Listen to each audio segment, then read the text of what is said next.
Welcome to the show, everybody. Joseph Robert, the fantasy football counselor. Today in this video, we're talking about Tom Brady's fantasy football value and everyone else on the Tampa Bay Buccaneers. This is a frequently asked question. What happens to the value of Godwin? What happens to the value of Evans? What the heck happens now that Tom Brady is now integrated into this potentially high-octane offense? I get to all those answers in this video. Let's get to the show.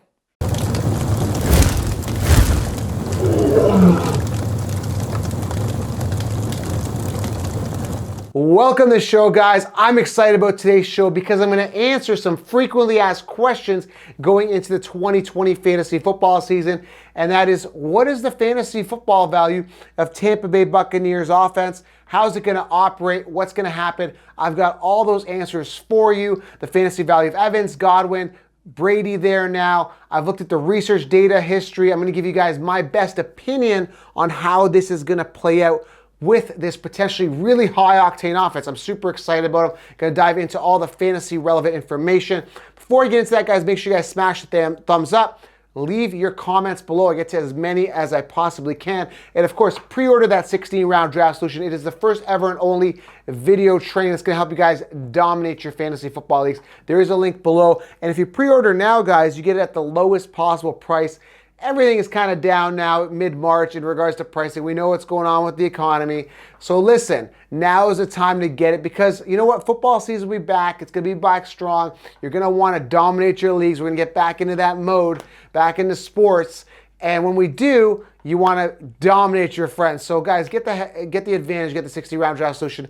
Link here below, or go to thefantasyfootballcounselor.com under programs. All right, so let's talk about the fantasy football value of the Tampa Bay Buccaneers. Now, I've dove into the history, the research, done all the analytics. I've looked at how often Brady throws, how often he spreads the ball, how often Winston threw, got all the research and analytics. So let's start off with Tom Brady, because the bottom line is he has to be throwing the ball a lot. And there's good news. He threw the ball fourth amongst quarterbacks in 2019. Going to 2020 fantasy football, expect that to stay about the same. Now, Jameis Winston threw it 626 times, which was first amongst quarterbacks, again, compared to the 613 times Tom Brady threw it, which was fourth amongst quarterbacks. Not that big of a gap. This is really reassuring, guys, when you are looking at Godwin and Evans in regards to potentially drafting him, and maybe even O.J. Howard and the tight ends and that entire offense, okay? So let's start, first of all, talk about Tom Brady, then we're going to talk about the wide receivers, then we're going to talk about the running backs and the tight ends, all that situation, okay? So Tom Brady, again, let's look at his history, okay? Very accurate passer, 24 touchdowns, 3 interceptions last season, okay? That's really good. Number 7 in passing yards, 4,057 passing yards. That's pretty good. But if you look at his history, this is a bit of a concern here. When you look at quarterbacks, you want to see a ton of volume to those wide receivers. The most he's ever thrown to any receiver in regards to target count in the past 5 years or so was to Edelman, okay? 159 targets in 2016. 98 receptions. That's the most in regards to targets. Now, he threw to Gronkowski, I believe it was in 2015, threw it about 120 targets. I'm looking at it right now. Gronkowski saw that many back in 2015, which was pretty good, but we want to see a lot of targets if you are Evans owners, if you are Godwin. Now, Evans and Godwin are currently sitting in the top 10 amongst wide receivers. So I need to know that they're going to get a lot of targets. Now, I want to make a note here. Let's go back to 2019. Okay, forget about the top targets that he had to Edelman back in 2016, which was 159. He threw it to Edelman 153 times last year. 153 targets. That's his max amount of targets, okay? Now, how is that going to translate to Evans and Godwin? You got to be concerned because 95 of those targets were given to James White. Couple of 54 to Dorsett, a little bit to Sanu, about 89 to Sanu. So how is he going to distribute it? Now he's got Ronald Jones there, Peyton Barber, who's not that good. Are they going to acquire another running back?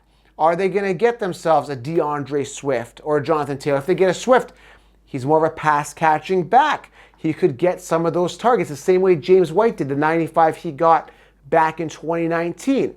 Okay, so you're looking at Godwin and Evans. They're currently sitting in the Sheep system, the fantasy football consensus rankings. The Sheep have them both in the top 10 potentially right now. So how are they all going to get a lot of volume? I don't see it happening. Okay, this is the concern. Now, Godwin had 120 targets last year, finished number 2 in PPR. Evans had 118 targets. Still, they're going to get 100 and 118 targets. That's not bad, but are they going to get the touchdowns? That's a big question. Or is Brady going to distribute that to, O.J. Howard, right? So Godwin had 9 touchdowns. Stick with me here. Evans had 8 touchdowns. Again, who is going to be catching the ball? Is Ronald Jones going to be a better player with Tom Brady? So I'm going to give you guys, again, my best educated guess here. So looking at all the analytics, the data, now you've heard it, now you've seen it. What's going to happen? Well, Tom Brady, listen, he's going to be efficient. So if you're looking at a quarterback, depends on what people are going to do. They may sleep on him. We don't know yet, right? We're going to have to see how the mock drafts pan out. But Tom Brady could solidify himself as a solid quarterback 1, potentially, and I would say easily finishing in the top 10 based on the high-octane talent around him, okay? So we look at Tom Brady, he's going to be solid, okay? Now, ideally, you would like to get him as a backup quarterback. That would be super ideal. You lock in a Pat Mahomes in the 4th, 5th round.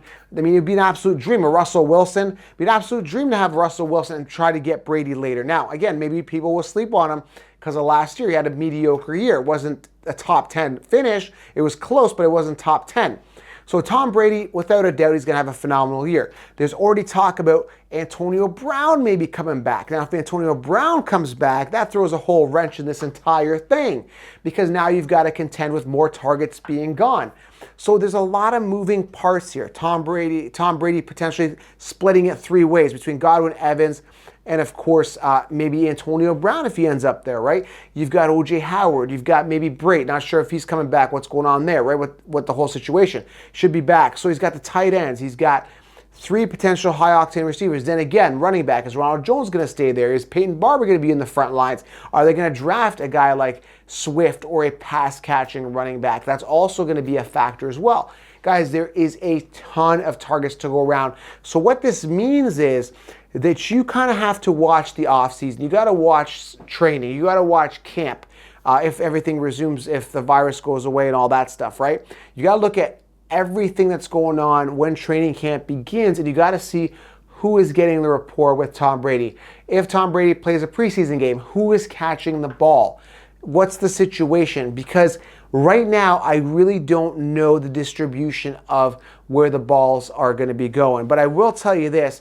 I can't imagine Godwin and Evans both potentially, finishing in the top 10, especially if Antonio Brown comes there. If Antonio Brown's not there, maybe there's a better chance. But again, you've seen it. Another thing I want to make a point of, I've done some research. There's typically a gap with Brady, right, in regards to receiver targets. So you always see Edelman, and then you'll see guys below that. If Brady decides, hey, I like Godwin a lot, Godwin's my guy, then Godwin's going to get a bulk of that volume, and Evans might be left to the side, right? He might just be a deep threat or something like that. So as of right now, I do like Godwin as the primary target. And again, I think the running backs are going to catch more balls. I think the balls are going to be spread around. But the key here and the key takeaway from this is Brady's going to have solid fantasy football value. And you got to find out, guys, this is very important. You got to find out who, and this is the big question, who is going to be the Edelman for the Tampa Bay Buccaneers? Is it going to be a tight end? Is it going to be Howard? Is it going to be Evans? Is it going to be Godwin? Is it going to be Antonio Brown if he ends up there? That's what we got to figure out, and that's the big question. So now that you kind of have an idea, you know that the volume is going to be there, you know that it's going to be spread around, you know that one wide receiver is potentially going to get more volume. Now it's time to dig a little bit deeper together, right? I'm going to do some digging myself, is to find out who is going to be the main guy for Tom Brady and is going to get a bulk of the attempts and the bulk of the volumes and receptions. That is the big question, okay? But other than that, very optimistic. I'm going to make a Super Bowl prediction here as well. I think that the Tampa Bay Buccaneers make it to the Super Bowl. Maybe they may or may not win, but they are definitely Super Bowl contenders now. I heard Tampa Bay is hosting the Super Bowl, and there's never been a team that's hosted the Super Bowl, that's been in the Super Bowl, that's in a hosting town. So again, Tom Brady ready to make history in that sense as well. So again, I'm super excited about this year. Hopefully everything goes well, and the economy is back to normal, and the virus has gone away, and all that type of thing, and sports are back to normal. Because again, I'm really excited to see this offense. Excited to see now. Ronald Jones, a lot of people asking, I don't know. I think they're going to draft another running back. If they don't, yes, Ronald Jones' value shoots up to the moon, especially in PPR. I do like him. So that's a situation to watch as well in regards to running back situation with the Tampa Bay Buccaneers. All right, guys, make sure you guys smash a thumbs up. I'm hoping this was helpful for you. If you saw some value, smash a thumbs up. I appreciate it. Leave your questions below. And again, guys, let's dominate 2020 fantasy football together. Get the 16-round draft solution at thefantasyfootballcounselor.com or a link below. And again, subscribe to the #1 fantasy football podcast here. Thank you for being here, guys, and I will see you guys in the next video.